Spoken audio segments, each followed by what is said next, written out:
So it's less than 30 days to the new year, and I know you are probably preparing for the new year, all of those resolution stuff, celebrations, gifts, and so much more. However, not many people take the necessary financial steps to equip themselves ahead of the new year because they get caught up in all of the whole celebrations, festivities, and so on.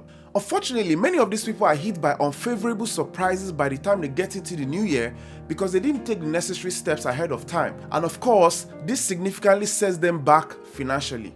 Need some change? No, I'm all out of money!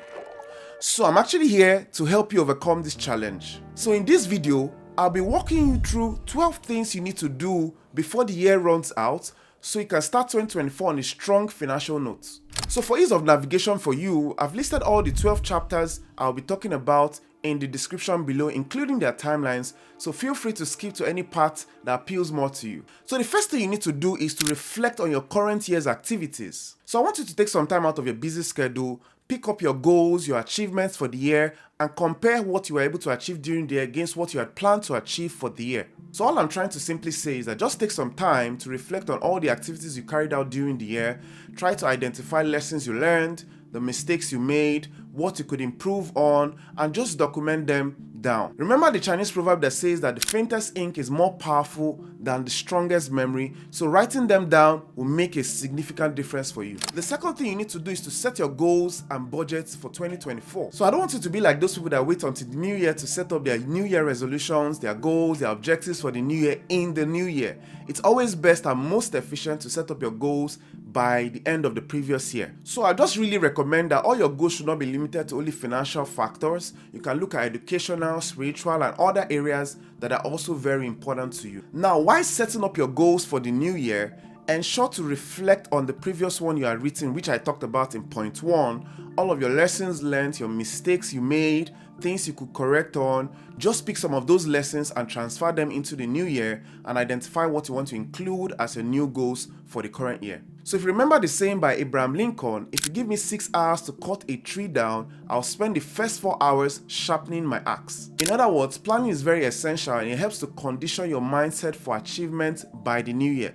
So you need to plan today. Number 3 thing you need to do is to review all your automated deductions. So now, remember I said you need to set up your goals and your objectives for the new year. Now, in line with all of those things, you need to determine what auto deductions you need to set or auto payments like your bills and any other expenditure you want to incur, and ensure it aligns with your goals and objectives. For instance, if you plan to invest, say 10% of your income, you need to set up that auto deduction based on that new adjustment that you've made. So when you do this adjustment, it helps to reduce the risk of default, overpayment, or any sort of penalties as a result of not making the right payment in the new year. Number 4 thing you need to do is to declutter your home and sell all unutilized items. So it's that time of the year where you want to run through your wardrobe, do a deep clean of your house, identify things you probably don't need anymore, and probably sell them off for some income or donate to some places or people that truly need those items. For instance, you can go on Kijiji, Facebook Marketplace, or any other platforms to sell some of those items that you owned and you probably have not used in a long while. So if you take your time to do all of those search, you'll probably find some things that you can sell off or even donate, as I explained. Number 5, it's time for you to prepare your documents for tax filing, whether for personal or business or whatever the case may be. So yes, I understand that tax filing does not happen till about March of the new year and maybe June of the new year for businesses. However, you need to remember that December 31st remains a cutoff for most activities that are tax related. So I see a lot of people that run helter-skelter when it's time to file their taxes, looking for one supporting document, receipt, or the other. But if you want to be more composed and organized at the time of tax filing, this is the time to gather all of those supporting documents, put your books in order, and ensure that everything is well organized. This will also help you take advantage of all the tax benefits upfront and make you well prepared for the tax filing period. So I'm going to typically recommend that you gather all your receipts, any other supporting documents, invoices, set up your tax filing software, ensure your accounting software is working as appropriate. You can also have conversations or set up meetings with your tax accountant.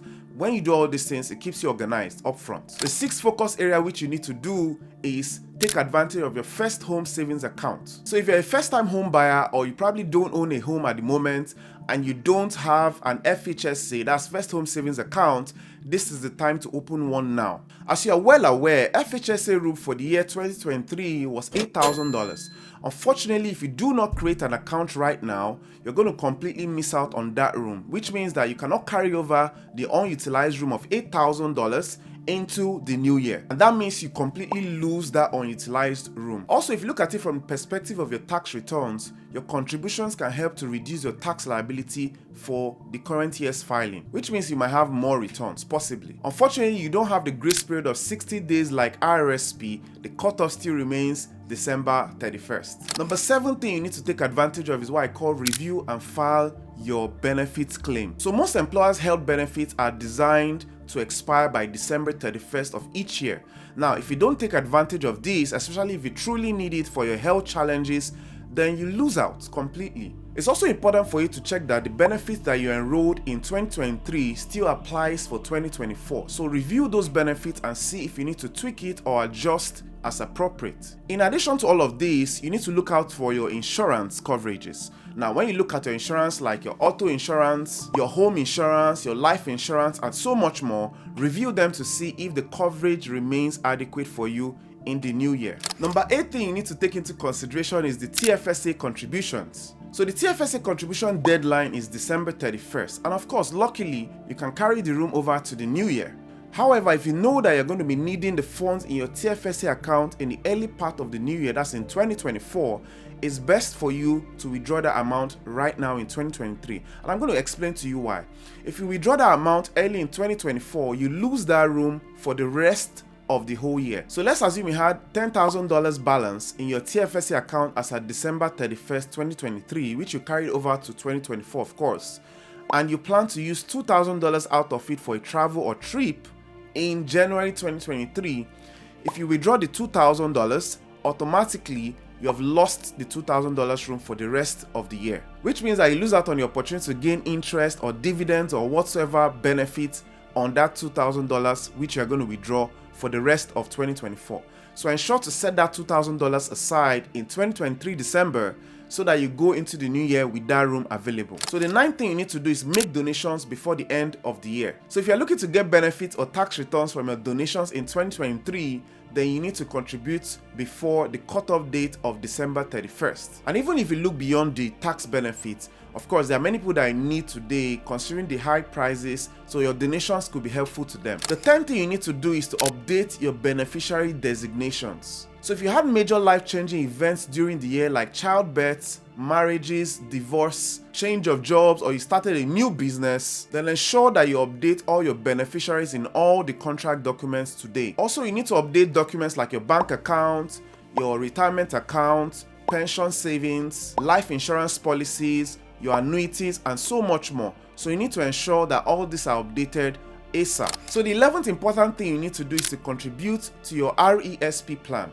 Now, RESP stands for Registered Education Savings Plan. As you already know, the RESP is designed to help you save for your children's future, and is designed in such a way that it combines the contribution you make and the grants from the government. The grants given by the government accounts for 20% of whatever amount you contribute, up to a maximum of $500 annually. However, in order for you to qualify for this grant in 2023, you need to make all your contributions before December 31st. So don't forget to take advantage of that right now. The 12th and the last thing you need to do is to review your investment portfolio. So ask yourself a very simple question. Have your financial goals and strategy changed in the last 12 months? So as you experience changes in your life as you get older, your investment portfolio may require further diversification to align with your changing risk attitude. For instance, you might have been more risk averse in your 20s.